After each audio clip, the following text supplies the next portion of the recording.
The day everything changed, they say, rock bottom becomes the solid foundation on which you rebuild your life. But when you're 23 years old, living in your childhood bedroom, your biggest achievement of the day is making it through a Netflix series without falling asleep. Rock bottom feels more like quicksand. My name is Alex, and 6 months ago, I thought my life was over before it had really begun.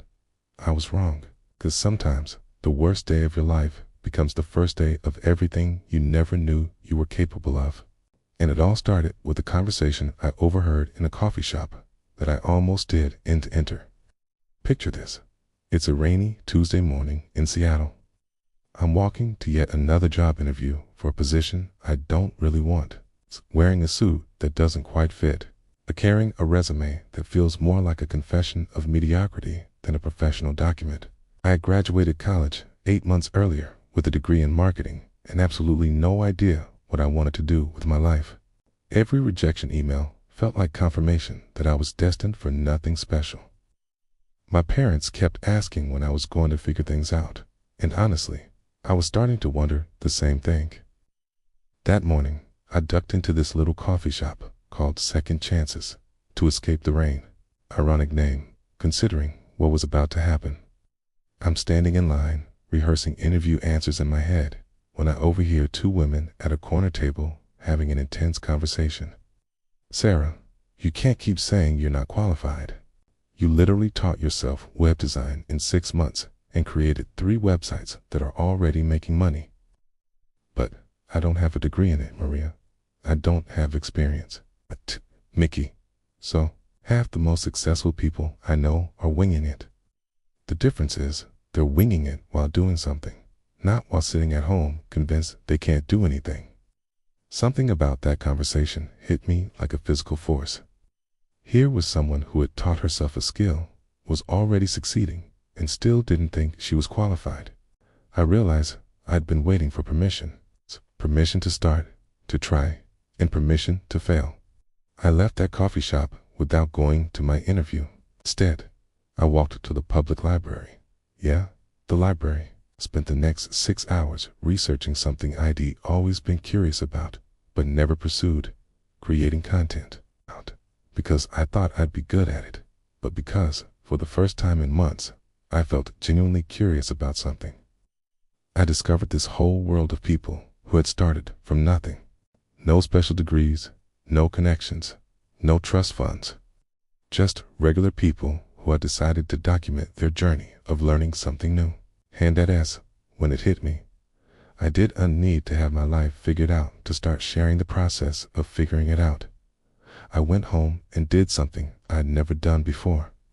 I started a blog called The Figuring It Out Chronicles. The first post was brutally honest. "Hi, I'm Alex. I'm 23. I live with my parents. I have no idea what I'm doing, okay? And I'm going to document every attempt I make at building a life, okay? I'm actually excited about." I hit publish before I could talk myself out of it. The response was nothing. 0 views for 3 days. But something strange happened, and I didn't care. For the first time in months, I had done something that felt authentically mine. So I kept writing. I documented my attempt to learn photography using YouTube tutorials. I wrote about the disaster that was my first attempt at cooking a meal more complex than mac and cheese. I shared my experience of taking a free online course in graphic design. Week by week, something was changing. Not just in my blog stats, though people were starting to read, but in how I saw myself. Instead of someone who didn't know what they were doing, I was becoming someone who wasn't afraid to understand what they were doing. About 2 months in, I got a comment that changed everything. Alex, I've been following your journey, and I run a small marketing agency. We're looking for someone who isn't set in their ways, who's willing to learn, and who can document processes honestly. Your blog shows you can do all 3. Would you be interested in a conversation? I stared at that comment for probably 10 minutes. This person wasn't hiring me despite my inexperience. They were hiring me because of how I was handling my inexperience. That conversation turned into a job. Not just any job, where my willingness to learn out loud, to admit what I didn't know, and to document the process of getting better was actually valuable.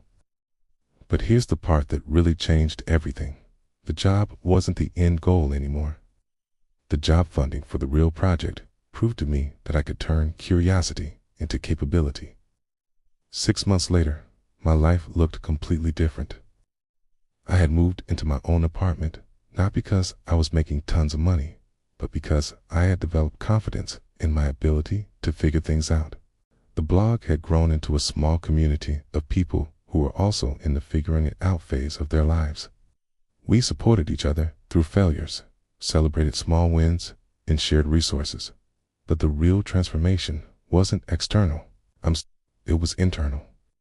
I realized that for years I had been living in the gap between who I was and who I thought I needed to be. That gap felt like evidence of my inadequacy. But what if the gap wasn't a problem to be solved? What if the gap were the most interesting place to live? What if the process of becoming was more valuable than the destination of having become? Here's what I learned. Everyone successful whom I admired had one thing in common. It wasn't talent or connections or luck. It was a willingness to be bad at something long enough to get good at it. And, more importantly, they were willing to be bad at something publicly long enough to get good at it. That coffee shop conversation I overheard. It wasn't about web design. It was about the universal human experience of feeling unqualified for your own life. The woman named Sarah, who thought she wasn't qualified. I found her online later. She now runs a 6-figure web design business and teaches courses to other unqualified people who want to learn. But here's the twist. Sarah later told me that the conversation I overheard wasn't random. She and Maria met at that coffee shop every Tuesday to have accountability conversations specifically designed to push each other out of their comfort zones. They were performing confidence for each other until it became real. Today, I run a content agency that helps other figuring out people document their learning journeys. My most successful clients aren't the ones who have it all together. They're the ones who are honest about the process of getting it together. That blog I started is now a podcast, a YouTube channel, and a small business that employs 3 other people at some point, living in their childhood bedrooms, wondering what they were supposed to do with their lives. But here is what I want you to understand. The day everything changed was the day I got the job, or launched the business, or moved out of my parents' house. The day everything changed was the day I decided that not knowing what I was doing was a disqualification from doing something. If you're listening to this and thinking, that sounds great, but I'm not like Alex, I don't have anything interesting to share, I want to challenge that thought. Your process of figuring it out is exactly what someone else needs to see. Your willingness to start before you're ready is the permission someone else is waiting for. 6 months ago, I thought my life was a series of failures. Today, I realize it was a series of data points leading to exactly where I needed to be. The day everything changed wasn't when I finally had answers. The day everything changed was when I got comfortable with questions. So here is my question for you. What would you start today if you knew that being bad at it initially was just the price of admission to eventually being good at it? Because somewhere in a coffee shop you haven't visited yet, someone is waiting to overhear the conversation you're having with your own potential. The day everything changes is always today, if you let it be.